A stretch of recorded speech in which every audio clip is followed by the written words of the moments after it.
Hi friends, welcome to my channel. If you are new, or welcome back if you're returning. It's that day again. It's Saturday Savings, where I stuff my sinking funds for the entire month. Before we get started with my sinking funds, there are some budget changes that I have to touch on, as they are affecting my savings totals quite a bit. There are a couple of reasons for these adjustments. One is, of course, the rising cost of goods and services, but there is another reason, and that is my dietary needs. For a long time, I have known what I eat affects my health, and I have struggled with getting into healthy eating habits for some time.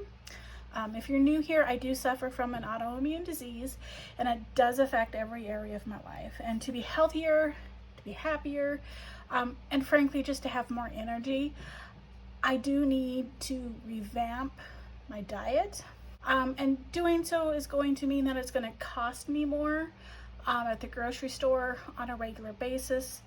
It also brings forth a huge issue, and that issue is that I hate grocery shopping. It takes so much time. I have to fight crowds of people to do it. I have to read labels of everything that I buy, so I'm in those crowds for longer.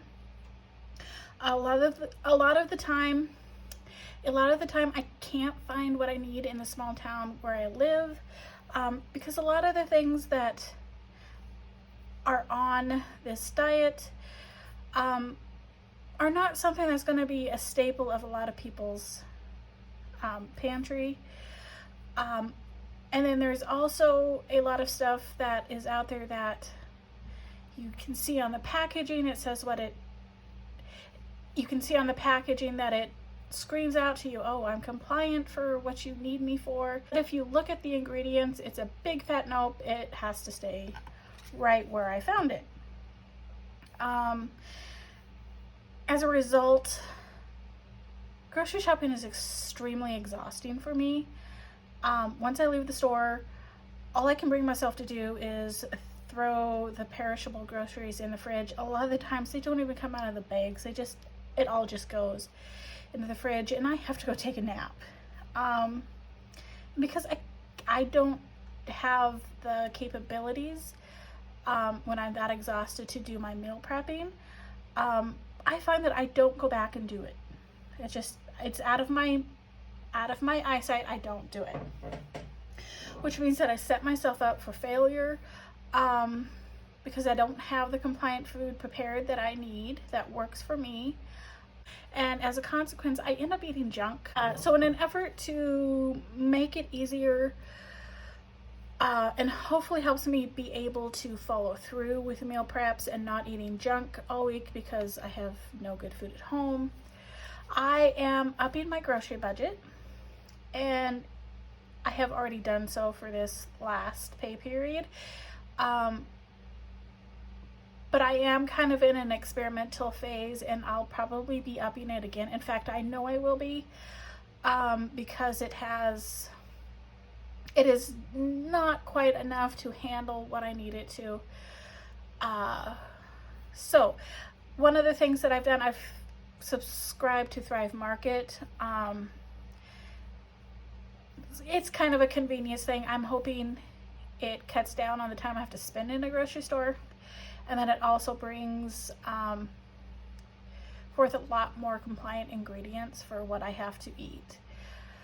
I do have to still go grocery shopping, but my trip should primarily be doing produce and just fillers here and there for things that come up last minute that I don't have time to wait or I forgot to get.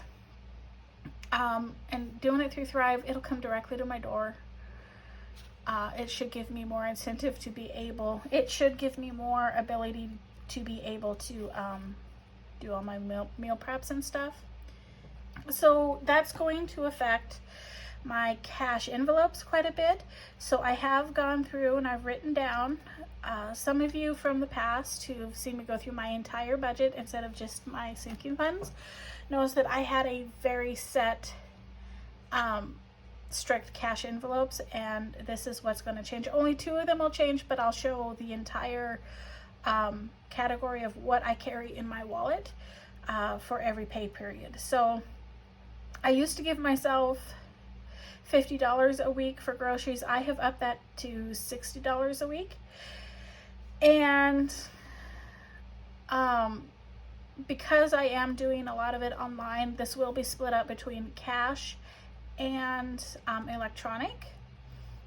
And then my home envelope, thrift envelope, fun envelope, and my oops envelope, those all stay the same.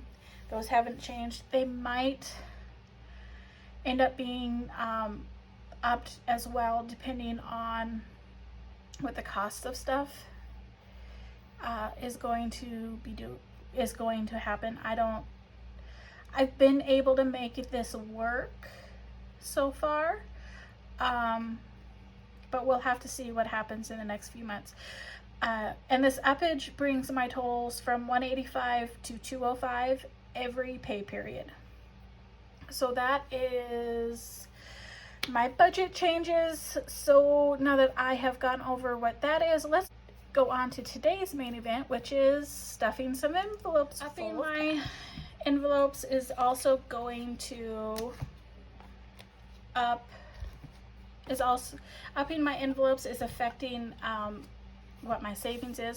I have also paying more for my electric this summer because I didn't get what I needed saved up for that, but we're making it work. So my total sinking funds for July is going to be $123. So we have 10, 20, 40, 60, 75, 85, 95, 100, 1, 2, and 3. Going to go ahead and do it this way. And if you're wondering what the fake bills are, I put some of my envelopes got deposited electronically, so I am just using a fake bill to keep track of that. So let's go ahead. So my first envelope that will be stuffed is going to be emergency, which is getting $10, which is going to leave, which will put us at a total of 30, which is 10, 20, and 30.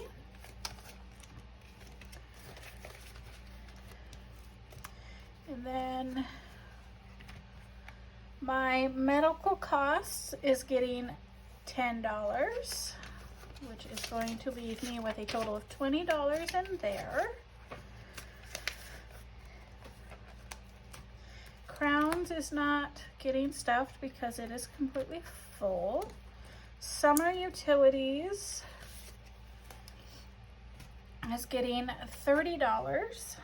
There's 5, 10, 15, 20, $30. That should leave $55 in there. So there's 20, 35, 45, 55. Let's move all of this up. I'm hopefully all in frame. So that leaves 55 in summer utilities. And car care is getting $40. And my insurance is due at the beginning of September, so I am actually going to have to bulk this up quite a bit over the next few paychecks. So $20, $40, $60, and $80 is what I have in car care, and that is all going to insurance. Yearly memberships is getting nothing, neither is household. Gas savings will be getting $7. 5, 6, 7. So should have a total of 27. Yep. Then grocery savings is the last envelope to get stuffed. It is getting $6, so that should be 5, 10, and 11 total in grocery savings. Seems like a very small amount that I'm stuffing. It feels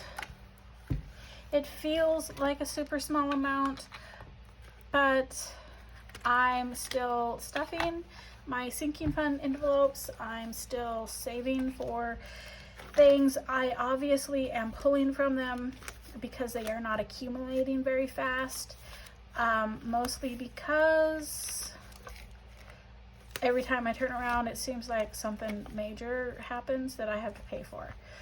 A lot of it is this right here. I did save up quite a bit last fall and winter, thinking that I would have a really good